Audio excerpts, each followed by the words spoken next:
ચાલો વિદ્યાર્થીઓ, દાખલા નંબર 13 નિવૃત્તિ. LBW બે એક નફો નુકસાન વેચતા ભાગીદાર. ચાલો અગાઉના દાખલાની જેમ જ પેલા મૂડીની બાકી લખી નાખીએ. બાકી આગળ લાવ્યા.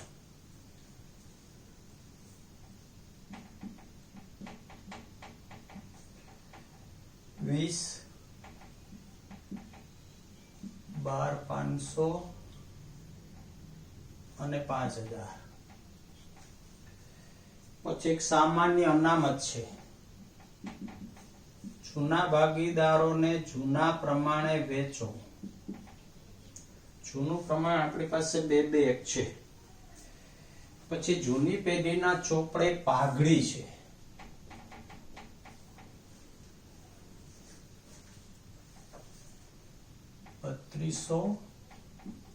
બત્રીસો ને 1600 અને રોકડ સિલક પડી છે 2,000 રૂપિયા.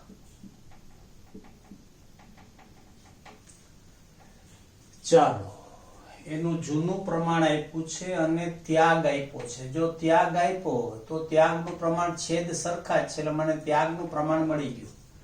મારે પાઘડીને આમનો ત્યાગના પ્રમાણે કરવાની હોય ને મને ત્યાગનું પ્રમાણ ઇનડાયરેક્ટલી આપ્યું છે. ત્યાગ આપ્યો તો એના પરથી મેં પ્રમાણ શોધી લીધું. પહેલો વાલો છે મકાનની કિંમત 50,000 રૂપિયા ગણવી.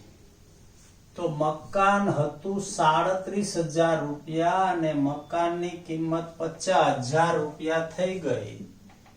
તો મકાનમાં ફાયદો થયો 13,000 રૂપિયા.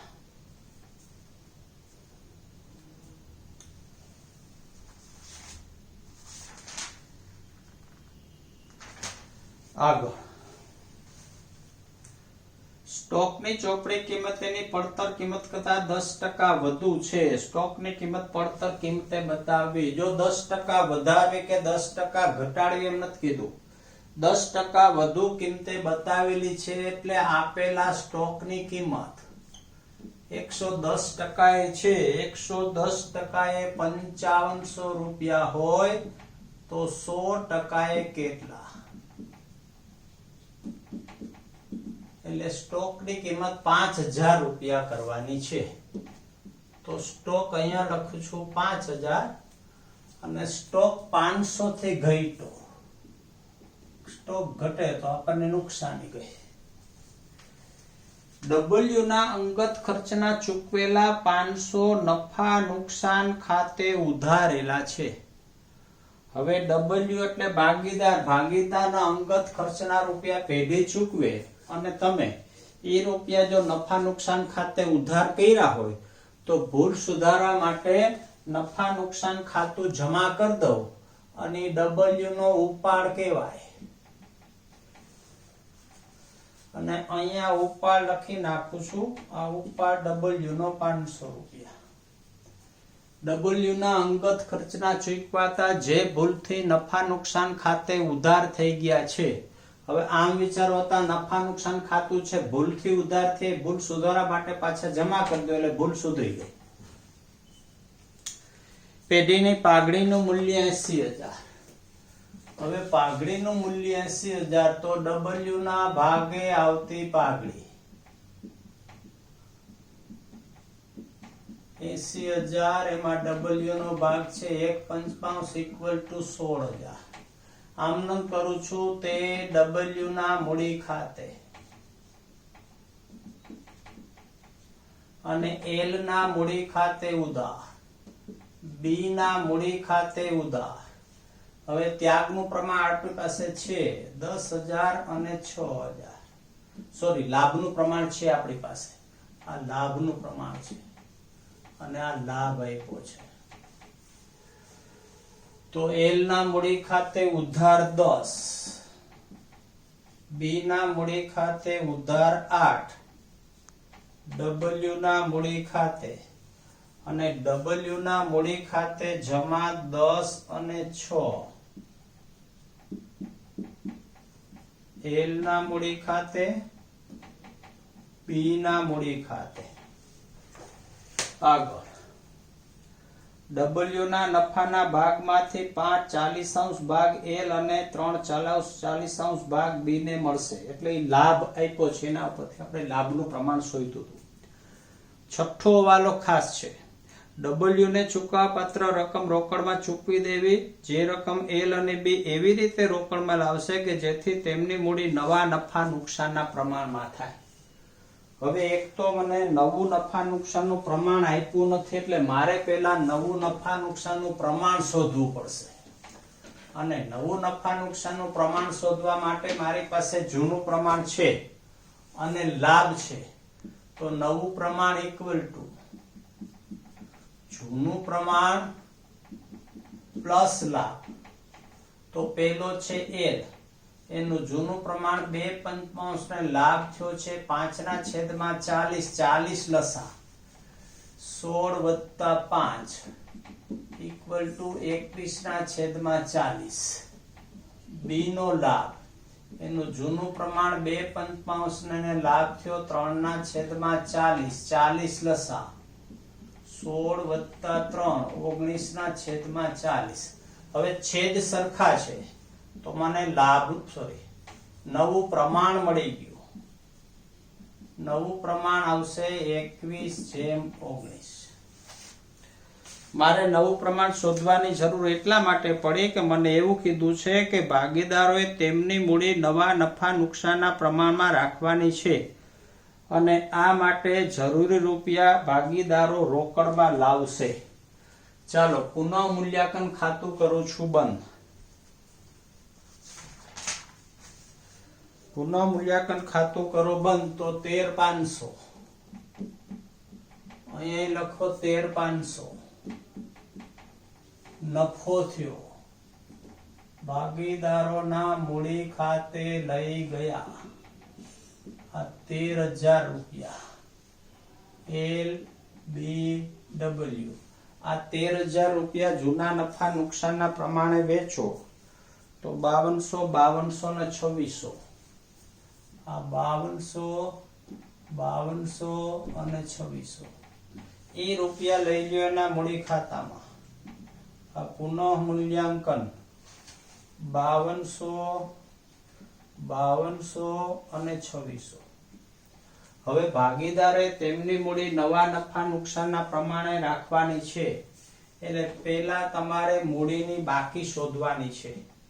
અને મૂડીની બાકી ભૂતકાળમાં આપણે આ રીતે શોધી ગયા છે. LBW, L B અને W આ મૂડી ખાતાની જમા બાજુનો સરવાળો.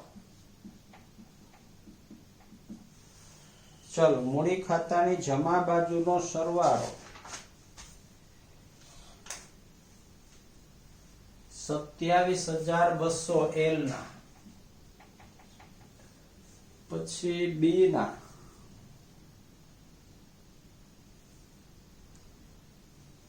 19,700 ને 24,600. આ 19,700 અને 24,600.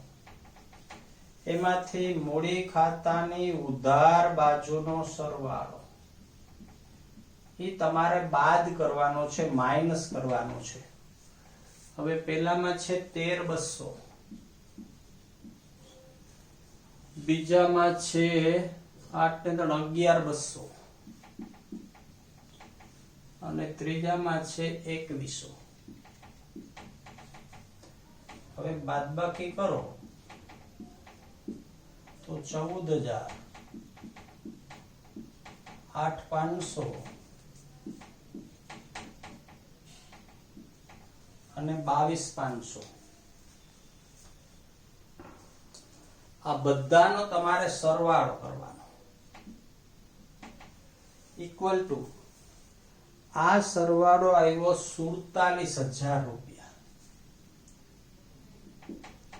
આ 47,000 રૂપિયા તમે L અને B ને નવા નફા નુકસાનના પ્રમાણે ફાળવો તો L ની મૂડી કેટલી? તો કે 47,000 ગુણ્યા 21/40 અને B ની મૂડી 47,000 ગુણ્યા 19/40. આમ સાદુરૂપ આપશો એટલે 24,675 આની મૂડી 24,675 અને બી ની મૂડી આવશે 22,325. આ રૂપિયા અહીંયા બાકી આગળ લઈ ગયા તરીકે મૂકી દો. આ બાકી આગળ લઈ ગયા 24,675 અને 22,325. હવે જ્યાં ડિફરન્સ આવે ત્યાં તમારે લખવાનું છે રોકડ ખાતે. ચાલો એલ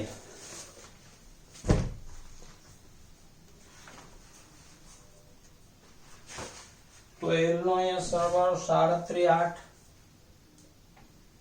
આ 37,875 અહીંયા લખો 37,875. ડિફરન્સ અહીંયા આવ્યો લખો રોકડ ખાતે. તો રોકડ ખાતે ડિફરન્સ આવ્યો 10,675 આ 10,675. પછી બી નો આ બાજુનો 31,525 31,525 અહીંયા મૂકો 31,525. એનો ઉધાર સાઈડ નો સરવાળો વધી ગયો. ડિફરન્સ આવ્યો 11,825 અને ડબલ્યુ ને તો તમારે રોકડા ચૂકવી દેવાના છે. આ 24,600 અહીંયા લખો 24,600 અને એ રૂપિયા લખવાના છે રોકડ ખાતે. તો એને તમારે રોકડા ચૂકવાના છે. ડિફરન્સ આવ્યો 22,500. અહીંયા ઉધાર છે તો જમા જવા દો 22,500 ડબલ્યુ ના મૂડી ખાતે.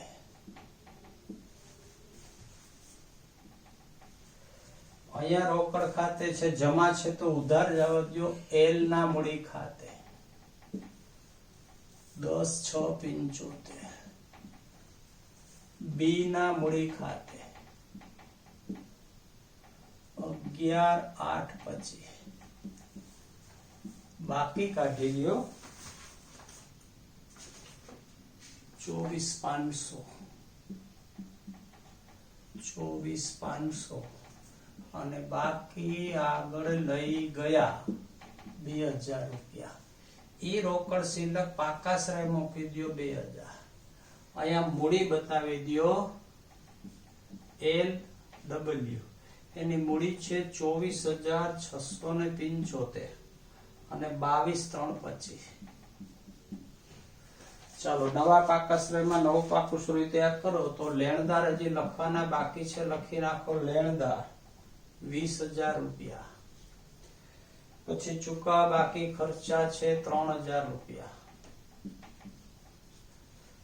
પછી મિલકત લેણા બાજુ મકાન સ્ટોક દેવાદાર છે 13,000 રૂપિયા અને બે સાઈડ નો સરવાળો થયો 70,000 રૂપિયા.